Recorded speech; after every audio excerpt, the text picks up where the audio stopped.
Welcome to Novus Prospectus. Join us as we take a deeper look at the threads that bind our world together, ask the right questions, and seek new perspectives. Most people say they're willing to have their minds changed. Are you one of them? Ukraine and Russia. The war in Ukraine has been widely reported upon, and news coverage spikes whenever something big happens. Things like the 1,000th day of the conflict coming and going, a new U.S. president being elected, or new weapons entering the fray. The media often characterizes the conflict as a stalemate. Is that true? It's often said that Ukraine is being given enough support to not lose, but not enough to win. But is that statement true? Will Donald Trump's election make a difference? Why has Russia turned to North Korea for help? What happens if Ukraine capitulates? What happens if Russia uses tactical nuclear weapons? This video is not meant to be a comprehensive update on the conflict. There are plenty of those available, and we've recommended a few videos in the description below. Over the next few months, we will be producing a series of deep dives on the Russia-Ukraine conflict. But today we start with a quick assessment on Russia's nuclear brinksmanship. Because, frankly, if a nuclear war starts, we might not get a chance to complete the series. Stick around to the end, where we provide a list of assessed signatures that would indicate the probability of nuclear war had changed. So here we go. Some people are happy to talk about ending the war in Ukraine. If I were president, and I say this, I will end that war in one day. It'll take 24 hours. But rarely does anyone outside of the Kremlin talk about actually winning it. So when the British Prime Minister spoke this week, it jumped out as something novel. In my clear message that we need to ensure that Ukraine has what is needed for as long as is needed to win this war against Putin. While Keir Starmer's general stance on support for Ukraine is not new, the phrasing of ensuring Ukraine wins rather than merely endures or defends itself might signal a stronger rhetorical emphasis on achieving decisive outcomes.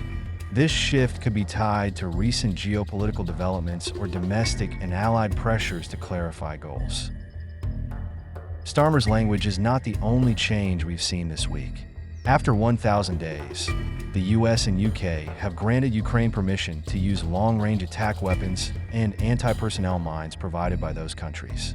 In response, Russia has revised its nuclear weapons doctrine, launched a massive strike on cities across Ukraine. Then yesterday, Russia used an experimental ballistic missile to target Dnipro. Russia almost certainly has more non-nuclear steps on the escalatory ladder, a ladder that ends at Donald Trump's inauguration. Russia and Ukraine will almost certainly seek to maximize their bargaining power prior to Trump becoming president again after his declaration of an intent to end the war by wielding U.S. power in a transactional sense, regardless of Ukraine winning or losing. What we do know is that the U.S. and UK have recently given Ukraine the green light to use ATACMS and Storm Shadow long-range munitions. Not everyone agrees that was a good move. On Thursday, Nigel Farage, the Reform UK leader, said providing long-range weapons to Ukraine would only prolong inevitable Ukrainian defeat. He told GB News, "Everybody still seems to think that we give Ukraine enough weaponry that somehow they're going to win this war. And yet, when I get outside of Westminster and talk to ordinary folk, I've not met anybody in the last month who thinks Ukraine is ever going to win. And I do wonder, right at this time, whether it's the wise thing to do." It'd be easy to scoff at such remarks. It's not clear how Farage's ordinary folk could develop any real insight into one of the most complex military, technological, and geopolitical challenges of the 21st century. But Farage's comments are not unique and not wholly without merit. It's just that part of the assessment must surely be what each actor means by winning. If we believe that NATO, for the first 999 days of the war, was willing to provide weapons to Ukraine only up to the point it would not lose, we should probably conclude that the green light for longer-range strikes this week means that those government decision-makers believe that without them Ukraine would be fundamentally defeated. For a more detailed look at Russian operational gains this year, see the description below. But having opened the door to Ukraine using these long-range weapons, US President Biden and UK Prime Minister Starmer clearly believe allowing Ukraine to use these types of weapons will not escalate the conflict beyond their own red lines. And of course, the biggest red line is escalating to the use of nuclear weapons. Nuclear weapons are almost unique in the field of conflict in that they are essentially impossible to use. Obviously, nuclear weapons have not been used since 1945, And it's because the effects of their use are rarely going to be proportional, and their even limited use would clearly be an escalatory move, risking the use of yet more nuclear weapons, including strategic thermonuclear weapons. You see, once nuclear weapons have been used, it's going to be much easier to use them again next time. Once the genie is out of the bottle, it won't be easy to put back in. Every rational actor knows this both implicitly and explicitly. You can see the same mechanics at work in the direct, though thankfully conventional conflict between Israel and Iran. The action, reaction, counteraction sequence could have gotten completely out of control and escalated badly. It's only because neither Israel nor Iran want a direct conflict, at least right now, that proportional and in some senses de-escalatory moves were made, meaning that all-out war across the Levant and Persia has not yet occurred. Traditional well-understood theory says if you can't use nuclear weapons, their true value is their deterrent. The media and not a few academics will refer to saber rattling, usually in some derogatory, sanctimonious way. But that saber rattling is actually language. Vladimir Putin communicates with NATO via threats of nuclear weapon use changes to nuclear doctrine and the physical, operational, and conceptual posturing of military forces. Changes to nuclear doctrine are one clear form of communication, and Putin's regime has just made such changes. Specifically, the recent changes lower the threshold for use of tactical nuclear weapons to include scenarios below that where the existence of the Russian state is threatened. This threat of nuclear weapon use deters NATO from further support to Russia's enemy, Ukraine. But if you paint a red line and make threats, those threats must be real. If NATO suspects that Russia's red lines are not real, they have no value. Russia's nuclear arsenal has no value. That is until and unless you actually use it. Once nuclear weapons become a real option, that language will need to be rewritten. If it's not communicated quickly, it may be misunderstood. There is a non-zero chance that the fragility of Russia's nuclear deterrent, especially at the tactical level, will lead to miscalculation by NATO. A revision of Russian nuclear doctrine, or changes to command and control, or specific threats of nuclear retaliation against the use of NATO-supplied weapons, is increasingly likely to be assessed by NATO as a hollow threat. Every time Russia hints at a nuclear response and backs down, the next threat feels weaker. Putin knows that too. Eventually, the likelihood of Putin giving the nuclear order increases from unlikely to possible. We assess that we're already there. Eventually, along that path comes a day when a real threat to go nuclear is discounted by NATO and Russia acts. On the other side of that coin is the reality that Western military decision makers have a tendency to self-censor their own posturing for fear of escalating the conflict in unpredictable ways. As we've seen, that fear seems to have been negated in recent days with Ukrainian use of ATACMS and Storm Shadow missiles. But if Western decision makers have altered their calculus and belatedly given Ukraine the go-ahead to ward off the impact of Russian advances in the Donbas and Kursk through the use of longer-range missiles, they had better understand the change in Russian calculus too. Let's assume, just for a minute, that Putin comes to believe that Russia can use a small number of tactical nuclear weapons, combined with ballistic and hypersonic missiles, and get away with it. To continue carving out territorial concessions without escalating to theater-wide nuclear conflict or strategic-level global thermonuclear war. If NATO understands that Putin believes Russia can get away with use of tactical nukes, it might be able to deter Russia from that specific action. It might be able to make specific concessions that would be counterproductive right up till that moment. For example, NATO might be able to take military action to deter Russia's nuclear operations, but that would probably provoke a counter-response from Russia and risk the escalation they seek to avoid. NATO might be able to contain Russian nuclear weapon use to the tactical sphere and avoid escalation to the strategic, as presumably would Russia intend. But first it has to understand, and NATO intelligence organizations and decision makers might not perfectly understand Russian intent, posturing, threats, and red lines in an environment of so much dynamic change. Russian nuclear doctrine was settled for decades during the Cold War with very little real-time change, making it easy to understand by Western governments. To be clear, that's a good thing for all actors.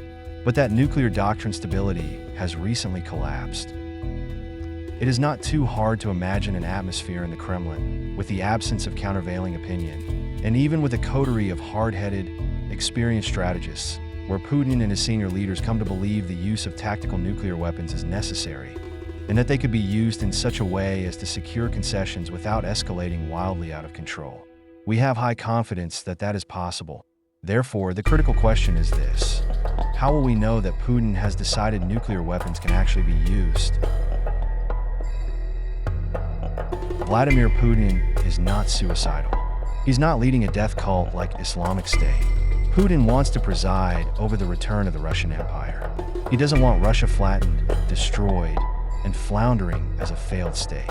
He does not want to lead a rump of survivors sifting through the ashes of the tens of millions of dead. But because Russia, Putin, and his inner circle understand the extraordinary risk involved in crossing the nuclear chasm, they would still have to justify any decision to do so. Without justification to the Russian people and actors across Russia's sphere of influence, the use of nuclear weapons would pose an existential threat to Putin's regime. And we know roughly how they would do it. One of the clear indicators of a forthcoming military operation is the supporting IW campaign designed to set the narrative and establish a justification within the target audience. Russia has probably assessed that NATO no longer fears Russia's threats of nuclear escalation and has begun making stronger signals. We'll discuss some of those in a minute. But how would we know if the risk that Russia crosses the nuclear Rubicon is critical and imminent? Exercising geopolitical power in Western democracies requires political will derived from the people. But don't discount the requirement Putin has for widespread and deep support of the Russian population. It exists, even if it's a different calculation. If we want to predict not just the efficacy of certain options, but their likelihood, one way is to assess decision makers and their attempts to build support within their populations. If Vladimir Putin intends to escalate Russia's combat operations, he will need some level of support within the Russian population. Even dictators get overthrown without some control over the people. Putin's Russia still pays lip service to the morality of war. The regime in Moscow is presumably concerned for its soft power influence. The audience for that lip service probably includes, to varying levels of criticality, actors in Ukraine, Belarus, the Baltic republics, Iran, Syria, North Korea, and to some extent, China. Putin knows through long experience that he cannot simply attack a neighbor without pretense. Even Hitler had a pretense for invading Poland. The USSR had a pretense for invading Afghanistan in 1979. Russia's recent information warfare campaigns, part of which includes attempts to normalize forthcoming Russian military operations, are a great example of that lip service. If you're going to have a pretense, make it an effective one, even if its primary target audience is your own population. Russia ran a substantial information campaign in the lead-up to the 2022 invasion of Ukraine, warning of Nazis in Kyiv, NATO motives, and the like. We assess that the Russian security apparatus knows these IW campaigns can be identified by Western intelligence and the media, and therefore they wouldn't operate the same way next time. They'd change their MO, use different TTPs, mask their efforts in new ways. Perhaps they'd use their operational 0 days, if you will, for an information operation of such importance. However, we assess that Russia would probably consider its traditional nuclear deterrent messaging as having failed at the point it's decided to use nuclear weapons, and that NATO detection of a nuclear weapons information operation might be Russia's last chance to signal its final red line. In other words, Russia might launch a massive shaping operation to set conditions for nuclear weapon release, specifically to signal to NATO that Russia means business. Russia could not risk NATO missing the signature of the IW operation. Alternatively, Russia might be content to message its own population, and Russia might not care that NATO sees it for what it is, provided that the Russia population receives the right message. So what might the pre-nuclear IW campaign actually look like? Most of any IW campaign would probably consist of shaping operations, including other lethal and non-lethal shaping and preliminary moves. The shaping ops to set conditions for tactical nuclear weapon use might also coincide with lethal and non-lethal hybrid warfare operations that support battlespace maneuver. That having been said, here's what to look for. The messaging would almost certainly include legacy and social media content flooding sites, channels, and Russian TV news broadcasts, It would probably include well-known government figures and influential civilians arguing that the use of nuclear weapons can be justified. It would probably include messaging arguing that any use of nuclear weapons by Russia is justified and has been brought about by NATO aggression. Russian diplomacy would ramp up to a level not seen since the Cold War, if not the Second World War. Diplomats, intelligence staff, and key members of the government might become more active, might pre-position physically, and might be found to be preparing messaging. The Kremlin would almost certainly conclude the use of tactical nuclear weapons would appear more proportional to the Russian population and other audiences, if it were preceded by a series of steps including use of conventionally armed ballistic missiles, intercontinental ballistic missiles, hypersonic weapons, mass drone attacks, or possibly submarine-launched, conventionally armed missile strikes. Such operations might also include strikes against NATO members like certain targets in Poland and/or the Baltic states. Russian preparatory operations could include undersea warfare including OFC sabotage, gas pipeline sabotage, and the use of proxies to shape commercial shipping traffic and possibly shape military maritime forces, geographically or temporally dislocating them, or depleting their capabilities, particularly missile reserves. That is to say that Russia might use mass drone attacks against commercial shipping or NATO maritime forces, especially via proxy groups. Russia would almost certainly incorporate cyber operations into any pre-nuclear escalatory framework. We would probably see cyber attacks on certain key C2 capabilities across Ukraine and NATO, as well as targeted cyber operations to deny actors that might use cyberspace to counter the Russian narrative, including news websites, communications bearers, and social media. We would also probably see stockpiling of munitions and forces. Having larger amounts of munitions on hand would no doubt support the kinetic fighting associated with any nuclear strike, but would probably be part of any IW operation in support of nuclear escalation, too. Assessing the stockpiling of munitions can be difficult for Western intelligence analysis and might not provide Russia the signaling it needs, especially since the Russia population is not the intended audience for that particular message. Shaping operations might also include depletion of Ukrainian long-range weapons like ATACMS missiles. One way to provoke that depletion might be to conduct Russian long-range strikes on Ukrainian targets, which is what we've already seen. Finally, justifying the use of tactical nuclear weapons to Russia's own population prior to Donald Trump being sworn in is almost certainly going to be easier if Ukraine has been attacking the places your population live. Keep an eye out for missile and drone strikes on Russia population centers, especially Moscow. It is not impossible to fake an attack on your own population centers to generate support. It's been done before. Thanks for watching. If you enjoyed this video, don't forget to like it and comment below. We really do read everything. Consider subscribing. We plan to bring you a series of deep dives on the Russia-Ukraine war, along with many other topics, and we don't want you to miss them.